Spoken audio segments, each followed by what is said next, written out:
दोस्तों, इतिहास में एक ऐसा आदमी भी था जिसकी वजह से वर्ल्ड वॉर 2 रुक गया था और उससे लगभग 1.5 करोड़ लोगों की जान जाने से बच गई थी। लेकिन आखिर उस आदमी ने ऐसा क्या किया और आखिर बाद में उस महान आदमी पर मूवी क्यों बनी? आइए आज की एक्सप्लेनेशन में जानते हैं।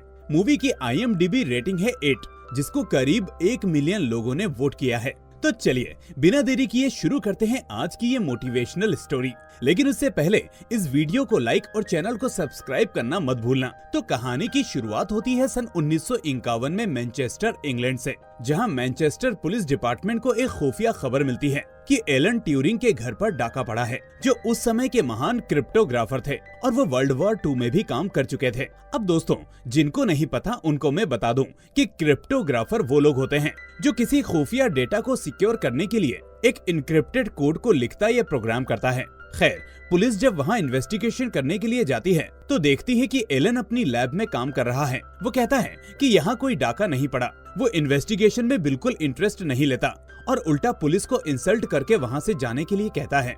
अब उसका ऐसा बिहेवियर देखकर पुलिस को लगता है कि वो कुछ छुपा रहा है, लेकिन वो फिर भी बिना कुछ कहे वहाँ से चले आते हैं। इसके बाद जब पुलिस वाला उसके वॉर डॉक्यूमेंट्स चेक करता है तो वहाँ सिर्फ खाली लिफाफों के अलावा और कुछ नहीं होता। इसलिए पुलिस को लगता है कि एलन सोवियत का जासूस है, जिसने वॉर के दौरान ब्रिटेन की इंफॉर्मेशन सोवियत को दी होगी और बाद में अपने खिलाफ सारे सबूत जला दिए होंगे। लेकिन तभी उन्हें एक आदमी मिलता है जो कि एक होमोसेक्सुअल था और वो ही एलन के घर गया था, लेकिन उसने वहाँ से कुछ भी नहीं चुराया। तो पुलिस वाले अब एलन की इन्वेस्टिगेशन करने के लिए उसे पुलिस स्टेशन बुला लेते हैं, जिसके बाद एलन उन्हें अपनी सारी कहानी बताता है।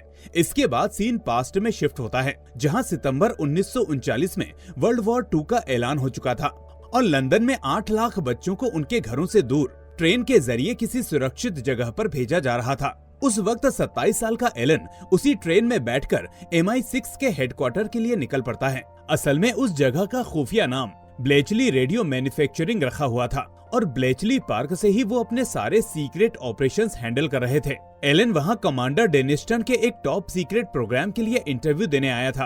अब कमांडर उसका रेज्यूमे देखता है और उसे पता चलता है कि एलन एक मैथ्स का जीनियस है और उसने सिर्फ 23 साल की उम्र में साइंटिफिक पेपर्स पब्लिश कर दिए थे। लेकिन एलन खुद को एक स्टार नहीं समझता था, इसलिए वो कहता है कि न्यूटन और आइंस्टाइन ने भी कम उम्र में बहुत कुछ हासिल कर लिया था, लेकिन दोनों ने अलग अलग क्षेत्र में योगदान दिया। कई चीजें थी जिसमें खामियां थी। न्यूटन की खामियों को आइंस्टाइन ने सही किया और आज हम भी वही कर रहे हैं। कोई भी चीज कभी परफेक्ट नहीं होती, इसलिए उस पर लगातार काम करते रहना जरूरी होता है। इस बीच उन दोनों की बातों से पता चलता है कि एलन को वॉर और पॉलिटिक्स में कोई इंटरेस्ट नहीं था। उसे तो सिर्फ मैथ्स के पजल्स और चैलेंजेस को सॉल्व करना अच्छा लगता था। इसके बाद जब कमांडर को पता चलता है कि एलन को जर्मनी लैंग्वेज नहीं आती तो वो गुस्सा हो जाता है, क्योंकि बगैर जर्मन लैंग्वेज जाने वो आखिर जर्मन के कोड को कैसे क्रैक करेगा। लेकिन एलन कहता है कि उसे उसके लिए जर्मन सीखने की जरूरत नहीं है, डिकोडिंग में सिर्फ सही कॉम्बिनेशंस की जरूरत होती है। पर कमांडर उसकी नहीं मानता, तो एलन फौरन कहता है एनिग्मा, और ये सुनकर कमांडर चौंक जाता है और पूछता है कि तुम्हें ये शब्द कैसे पता? तो एलन कहता है कि मैं जानता हूँ, वो सीक्रेट प्रोग्राम एनिग्मा कोड को डिक्रिप्ट करने के बारे में है। जिनको नहीं पता मैं उन्हें बता दूं कि एनिग्मा असल में उस समय का ग्रेटेस्ट इंक्रिप्शन डिवाइस था, जिसका इस्तेमाल जर्मन्स अपने मेजर कम्युनिकेशंस में करते थे ताकि खुफिया जानकारी कहीं लीक ना हो। इसलिए अगर उन्होंने इसे डिक्रिप्ट कर लिया तो उन्हें जर्मन्स की सारी खुफिया जानकारियां मिल जाएंगी, जैसा कि हमला कब, कहां और कैसे होने वाला है। ये पता चलने पर वो काउंटर अटैक करके उन्हें आसानी से हरा सकते हैं, जिसका सबसे बड़ा नतीजा ये होगा कि वो इस जंग को जीत जाएंगे। लेकिन ये सब इतना भी आसान नहीं होने वाला था, क्योंकि एनिग्मा को डिक्रिप्ट करना कोई बच्चों का खेल नहीं था। इसलिए कमांडर कहता है कि अब तक दुनिया के सभी बड़े बड़े एक्सपर्ट्स का यही मानना है कि एनिग्मा को सॉल्व करना इम्पॉसिबल है, लेकिन एलन को खुद पर पूरा भरोसा था। इसलिए वो कमांडर से कहता है कि मैं इसको डिकोड कर सकता हूँ। अब कमांडर एनिग्मा प्रोग्राम के लिए पूरी टीम को बुलाता है और उन्हें एनिग्मा मशीन देता है। कमांडर बताता है कि जब तक आपको एनिग्मा मशीन की सही सेटिंग्स का नहीं पता, तब तक आप एनिग्मा मशीन के कोड को सॉल्व नहीं कर सकते। जर्मन्स हर रात 12 बजे अपने एनिग्मा में मशीन की सेटिंग्स को चेंज करते हैं और सुबह 6 बजे नई सेटिंग्स के साथ कम्युनिकेशन शुरू करते हैं। जो ठीक अगली रात 12 बजे तक चलती है। इसलिए हमारे पास उनके एनिग्मा मशीन की सेटिंग्स का पता लगाने के लिए हर रोज सिर्फ 18 घंटे ही होंगे और उन्हीं 18 घंटों में हमें रोज नए कोड को क्रैक करना पड़ेगा। ये सुनकर एनिग्मा यूनिट का कैप्टन ह्यूग अलेक्जेंडर उन्हें कैलकुलेट करके बताता है कि हर रोज एक कोड को सॉल्व करने के लिए 159 मिलियन पॉसिबिलिटीज हैं और उन 159 मिलियन कोड में से एक कोड होगा जो इस पजल को सॉल्व कर सकता है। इसलिए ये दुनिया का सबसे मुश्किल पजल है और सभी इस काम को इम्पॉसिबल समझते हैं। फिर कमांडर कहता है कि तुम सब एक टीम हो जो मिलकर एनिग्मा को डिकोड करोगे। पर तभी एलन की बात सुनकर सब चौंक जाते हैं। वो कहता है कि मैं किसी टीम के साथ काम नहीं कर सकता क्योंकि मैं अब तक अकेले काम करते आया हूँ, इसलिए मैं इस पर अकेले काम करूंगा। उसका मानना था कि टीम उसके काम को स्लो कर देगी। ये सुनकर MI6 का हेड स्टीवर्ट मेंजिस एलन से कहता है कि पिछले कुछ मिनट्स में हमारे 4 आदमी मारे जा चुके हैं और उसकी वजह है ये एनिग्मा कोड। हम इस जंग को तब तक खत्म नहीं कर सकते जब तक तुम एनिग्मा को सॉल्व नहीं कर लेते। इसलिए वो एलन को साथ में और जल्दी काम शुरू करने को कहते हैं और फाइनली एलन उसके लिए मान जाता है। अब उनके लिए किसी तरह जर्मन का संदेश ले आना तो आसान था, लेकिन उसे डिकोड करना इम्पॉसिबल था क्योंकि एनिग्मा में इतनी सारी सेटिंग्स थी कि अगर 10 लोग 24 घंटे और 7 दिन हर मिनट भी एक सेटिंग को ब्रेक करने की कोशिश करेंगे तो उन्हें सारी सेटिंग्स को सिर्फ ट्राई करने में ही 20 मिलियन साल लग जाएंगे, जबकि उनके पास इस काम को पूरा करने के लिए हर रोज सिर्फ 18 घंटे का समय था। अब एक दिन एलन का टीममेट जॉन लंच के लिए उसे बुलाता है, लेकिन एलन पर तो एनिग्मा कोड का जुनून सवार था। इसलिए वो कहता है कि एनिग्मा कोड को सॉल्व करने के लिए सिर्फ एक ही तरीका है। वो एक मशीन का डिजाइन बना रहा है जो 159 मिलियन पॉसिबिलिटीज को ट्राई करके इंस्टेंटली हमें रिजल्ट दे सके, क्योंकि कोई भी इंसान ऐसा नहीं कर सकता। वो कहता है कि वो मशीन हमें फाइनल आउटकम निकाल कर दे देगी, क्योंकि हम पूरी दुनिया के लोगों को बैठाकर भी इस पॉसिबिलिटीज पर काम नहीं कर सकते। वो कहता है कि मैं जल्द से जल्द अपनी मशीन को कंप्लीट करना चाहता हूँ, इसलिए मैं लंच करने नहीं आ पाऊंगा। अब बड़ी मेहनत से दिन रात एक करके वो अपनी मशीन का डिजाइन रेडी कर लेता है, लेकिन एलन की मशीन के पार्ट्स की फंडिंग को कैप्टन ह्यूग ने रोक दिया था। इसलिए उसकी कंप्लेंट करने के लिए वो कमांडर डेनिस्टन के पास जाता है। डेनिस्टन कहता है कि तुम्हारे टीममेट्स तुम्हें पसंद नहीं करते, तो एलन कहता है कि उन सबको निकाल दो क्योंकि वो किसी काम के नहीं हैं। जिस तरीके से वो इसको डिकोड करना चाहते हैं उसमें कोई गारंटी नहीं है कि पूरी जिंदगी में भी हम उसको डिकोड कर सकें, इसलिए वो उसको पूरा पैसा अपनी मशीन पर लगाने के लिए कहता है। वो कमांडर से अपनी मशीन के पार्ट्स के लिए 1 लाख पाउंड्स मांगता है और इतनी बड़ी अमाउंट सुनकर कमांडर उसे मना कर देता है। इसके बाद एलन को पता चल चुका था कि यहाँ उसकी कोई बात नहीं सुनने वाला, इसलिए वो उसके सुपीरियर ऑफिसर विंस्टन चर्चिल से मदद मांगने का फैसला करता है। अब विंस्टन चर्चिल लंदन में था और स्टीवर्ट भी लंदन जा रहा था, इसलिए एलन अपने कंप्लेंट लेटर को उसके हाथ चर्चिल तक भेज देता है। सरप्राइजिंगली इसके बाद चर्चिल ह्यूग को हटाकर एलन को एनिग्मा टीम का इंचार्ज बना देता है, लेकिन इस बात से कोई खुश नहीं था। इसके बाद इंचार्ज बनते ही एलन टीम के 2 मेंबर्स कीथ और चार्ल्स को नौकरी से निकाल देता है, क्योंकि उसकी नजर में वो दोनों अच्छे कोड ब्रेकर्स नहीं थे। लेकिन उसकी इस हरकत के बाद टीम के बाकी लोग उसके दुश्मन बन चुके थे। फिर हमें सन 1928 का सीन दिखाया जाता है जब एलन अपने स्कूल में था। स्कूल के बच्चे उसे हमेशा बुली करते थे, लेकिन उसे वायलेंस पसंद नहीं था। उन लोगों की वजह से वो कहीं पर भी छिप जाया करता था, लेकिन स्कूल का एक लड़का हमेशा उसकी मदद करता था जिसका नाम था क्रिस्टोफर। एलन क्रिस्टोफर से कहता है कि बच्चे उसे इसलिए सताते हैं क्योंकि वो उन सबसे अलग है, वो किसी से बात नहीं करता, इसलिए उनको मुझे परेशान करने में मजा आता है। तो क्रिस्टोफर उसे मोटिवेट करने के लिए कहता है कि कभी कभी अलग दिखने वाले लोग जिनके बारे में कोई कल्पना भी नहीं करना चाहता, वो दुनिया में ऐसा काम कर जाते हैं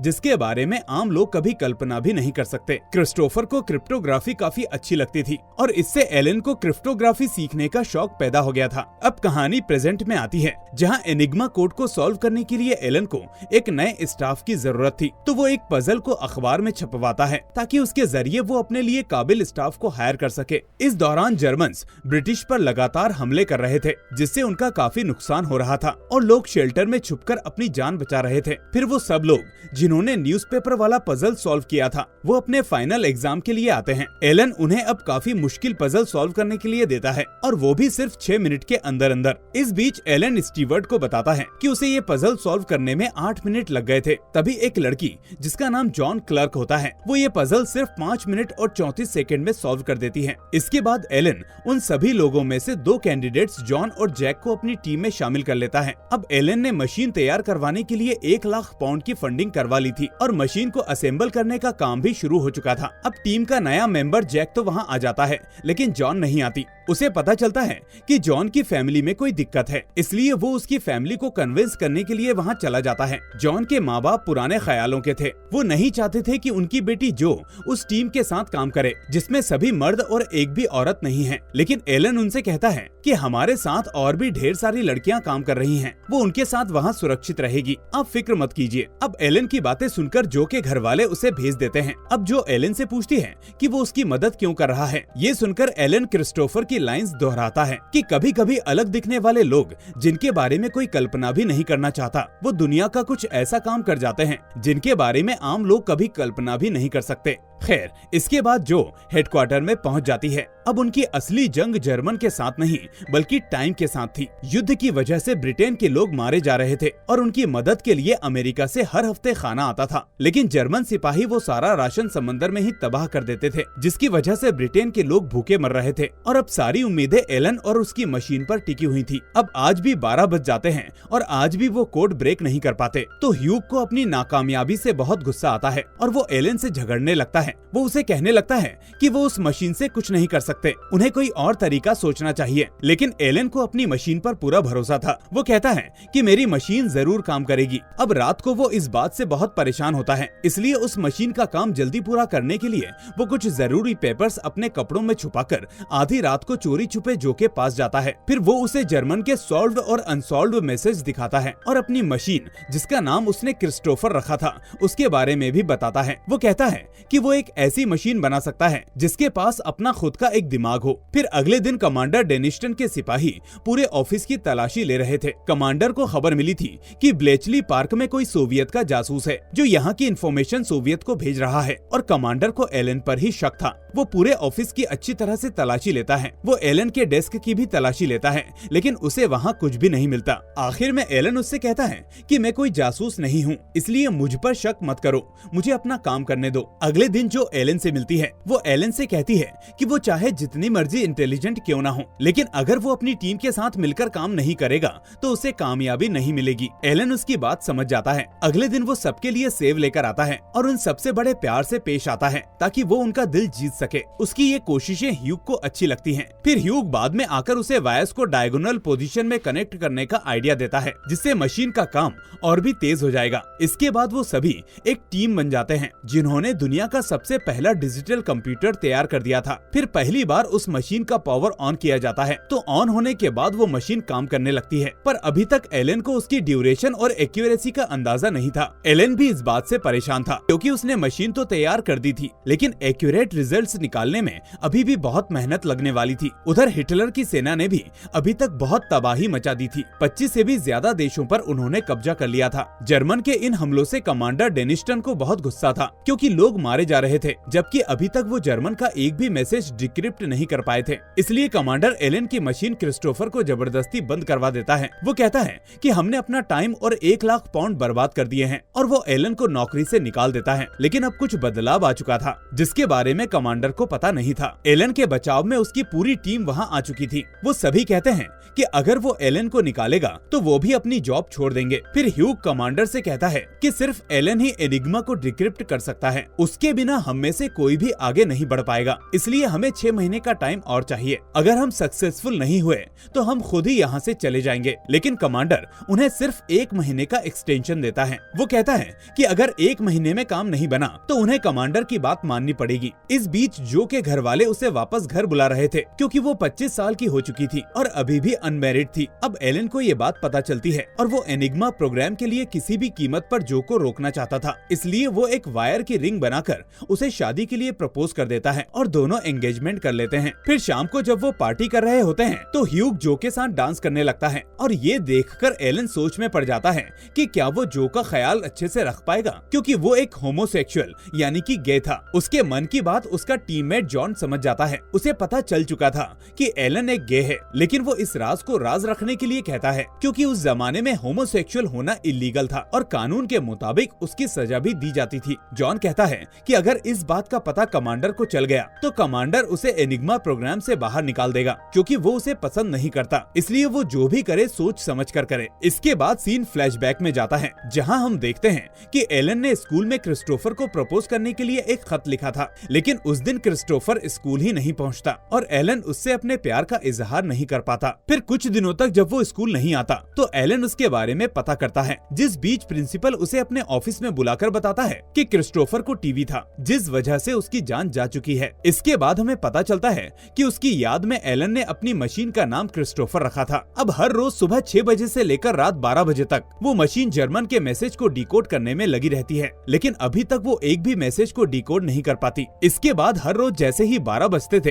तो उनकी सारी की सारी उम्मीदें टूट जाती थी, क्योंकि 12 बजने के बाद जर्मन अपना कोड चेंज कर देते थे। इसके बाद एलन अपना दिमाग लगाता है और उसे लगता है कि जब तक वो मशीन को एक ही डायरेक्शन में कोड को सर्च करने के लिए कमांड देगा तब तक बात नहीं बनेगी, क्योंकि सिर्फ 18 घंटों में 159 मिलियन पॉसिबिलिटीज को पूरा करना मशीन के लिए भी इम्पॉसिबल हो रहा था। ऑफिस के बाद अब वो बियर शॉप में जाता है। वहाँ जो के साथ एक लड़की बैठी थी जिसका नाम था हेलन। अब एलन उससे बात करता है तो उसे पता चलता है कि हेलन जर्मन के रेडियो मैसेजेस को इंटरसेप्ट करती है। हेलन कहती है कि जर्मन का जो आदमी रोज सुबह मैसेजेस भेजता है उसकी गर्लफ्रेंड का नाम सिली है, क्योंकि उसका हर मैसेज SILLY से शुरू होता है। तो उसकी बातें सुनकर एलन को एक क्लू मिल जाता है और वो कहता है कि प्यार ने जर्मन्स को इस वॉर में हरा दिया। इसके बाद एलन अपनी टीम के साथ भागकर वापस अपनी मशीन के पास आता है। वो कहता है कि अगर मशीन सारे वर्ड्स की जगह कुछ खास वर्ड्स पर काम करेगी तो मशीन एनिग्मा कोड को ब्रेक कर सकती है। अब जर्मन्स के हर मैसेजेस में कुछ शब्द रिपीटेड और प्रेडिक्टेबल थे, जैसे कि मौसम और हिटलर की जय हो। तभी जो आज सुबह आया 6 बजे का मैसेज सभी को दिखाती है और सब दौड़कर क्रिस्टोफर के पास चले जाते हैं। इसके बाद उस मैसेज के अकॉर्डिंग क्रिस्टोफर की सेटिंग चेंज करते हैं और क्रिस्टोफर फौरन उस मैसेज को डिकोड कर देता है। फिर वो डिकोडेड लेटर्स को एनिग्मा मशीन में डालकर पूरे मैसेज को सिंप्लीफाई करते हैं और उन्हें मैसेज का डिक्रिप्टेड वर्जन मिल जाता है। फाइनली अपनी दिन रात की मेहनत के बाद उन्होंने ये कर दिखाया था। इस बात से सब बहुत खुश थे। जर्मन का मैसेज डिकोड करके उन्हें पता चल जाता है कि जर्मन की सेना समंदर में ब्रिटिश पैसेंजर्स के बेड़े पर अटैक करने वाली है, जिसमें सैकड़ों ब्रिटिश लोग मारे जा सकते हैं और उनके पास इस हमले को रोकने के लिए सिर्फ 20 मिनट का समय है। तो ह्यूग अब कमांडर को कॉल करके सब बताने ही वाला होता है कि तभी एलन उसे ऐसा करने से मना कर देता है। ह्यूग उसकी बात नहीं सुनता तो एलन उसे फोर्सली रोकने की कोशिश करता है, लेकिन ह्यूग उसे पंच कर देता है। फिर एलन समझाता है कि अगर हमने इस हमले को रुकवा दिया तो जर्मन्स को पता चल जाएगा कि हमने एनिग्मा को ब्रेक कर लिया है,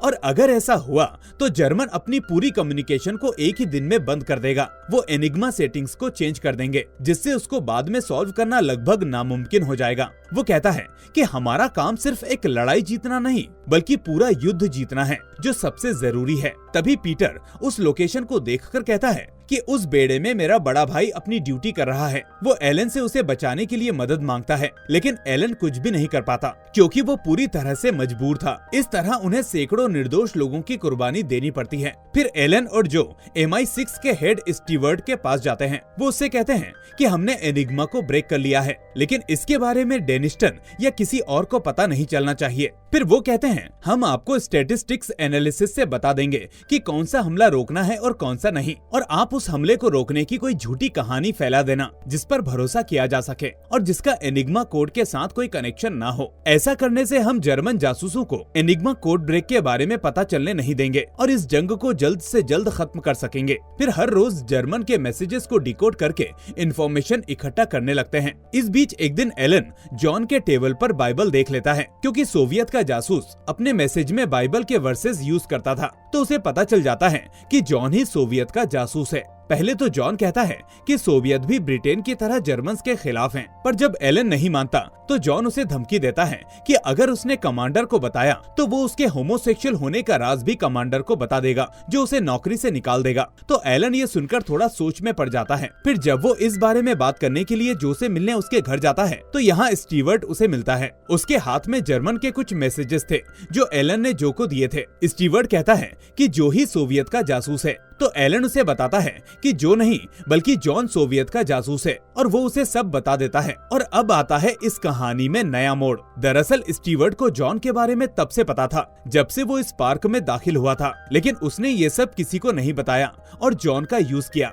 क्योंकि कमांडर डेनिस्टन का सीनियर विंस्टन चर्चिल अपनी रत्ती भर भी इंफॉर्मेशन किसी के साथ शेयर नहीं करता था। तो इस तरह स्टीवर्ट ने जॉन के जरिए जर्मन सेना को कमजोर बनाने वाली हर इंफॉर्मेशन सोवियत तक लीक करवा दी थी, और इस बात का पता खुद जॉन को भी नहीं था। इसके बाद जब एलेन ने उसे एनिग्मा कोड के बारे में बताया तो सारे स्टेटिस्टिक्स डेटा से उसे अच्छी तरह से पता चलने लगा कि उसे किस एजेंसी के कौन से जासूस से कब और क्या इंफॉर्मेशन लीक करवानी है, ताकि जर्मन की सेना को कमजोर किया जा सके। अब एलेन को किसी पर भी भरोसा नहीं रहा था, इसलिए वो जो को घर वापस भेजना चाहता था। वो उसे अपने गे होने का राज भी बता देता है, लेकिन इसके बावजूद भी जो एलेन के साथ रहने के लिए तैयार होती है, क्योंकि वो एक दूसरे को समझते थे और एक दूसरे की केयर करते थे। लेकिन एलेन उसे कहता है कि वो उसकी केयर नहीं करता, उसने एनिग्मा कोड को ब्रेक करने के लिए उससे झूठे प्यार का दिखावा किया था। तो जो ये सुनकर उसे थप्पड़ मार देती है, लेकिन फिर भी अपने घर वापस जाने से मना कर देती है। जिसके बाद जंग अगले 2 सालों तक चलती है, जिसमें धीरे धीरे जर्मन को कमजोर करके आखिरकार उन्होंने वर्ल्ड वॉर 2 को खत्म करवा दिया था। जंग खत्म होने के बाद स्टीवर्ट अपने सारे रिसर्च पेपर्स जलाने के लिए कहता है और कहता है कि ना तो तुम सब एक दूसरे को जानते हो और ना ही तुमने कभी एनिग्मा मशीन का नाम सुना है, क्योंकि ये एक टॉप सीक्रेट प्रोग्राम था। इसके बाद कहानी 1951 में शिफ्ट होती है, जहां एलन उस पुलिस वाले को ये सारी कहानी बताने के बाद पूछता है कि तुम ही बताओ मैं क्या हूँ, एक हीरो या फिर एक क्रिमिनल। लेकिन वो पुलिस वाला उसे जज नहीं करता। इसके बाद गे होने की वजह से कोर्ट में एलन को दोषी करार दिया जाता है। इसके बाद एक दिन जो एलन के घर जाती है, वो देखती है कि एलन काफी कमजोर हो चुका था और उसके हाथ कांप रहे थे। वो उसे बताता है कि कोर्ट ने उसे 2 ऑप्शंस दी थी, 2 साल की सजा या हार्मोनल थेरेपी, और उसने हार्मोनल थेरेपी का चुनाव किया क्योंकि वो जेल में अपनी मशीन क्रिस्टोफर का नया वर्जन नहीं बना सकता था और वो किसी भी कीमत पर क्रिस्टोफर से दूर नहीं रहना चाहता था। इसके बाद एलन जो के हाथ में रिंग देखता है, क्योंकि उसकी शादी हो चुकी थी और वो इससे खुश थी।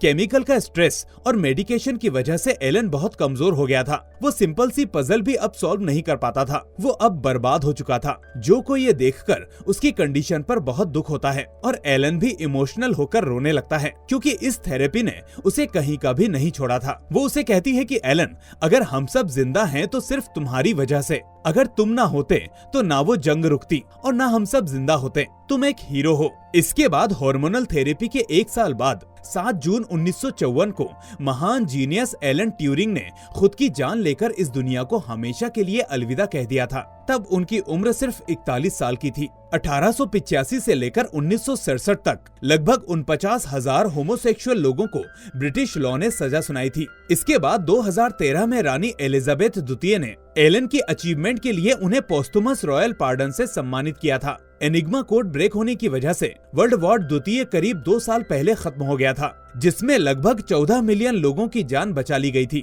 आपको पता है, ट्यूरिंग के नाम से इंस्पायर होकर रिसर्चर्स ने ट्यूरिंग मशीन को बनाया, जिसे आज हम कंप्यूटर के नाम से जानते हैं। क्रिस्टोफर ने सच ही कहा था कि कभी कभी अलग दिखने वाले लोग, जिनके बारे में कोई कल्पना भी नहीं करना चाहता, वो दुनिया में ऐसा काम कर जाते हैं जिसके बारे में आम लोग कभी कल्पना भी नहीं कर सकते। और दोस्तों, इसी मैसेज के साथ मैं आपसे अलविदा कहता हूँ। वीडियो को लाइक करने के साथ साथ दोस्तों के साथ शेयर करना मत भूलना, और अगर नए हैं तो चैनल को सब्सक्राइब करके नोटिफिकेशन बेल को भी दबा देना। अब मैं मिलूंगा आपसे अगली ऐसी ही शानदार वीडियो के साथ। टिल देन अपना ख्याल रखिए एंड थैंक्स फॉर वॉचिंग।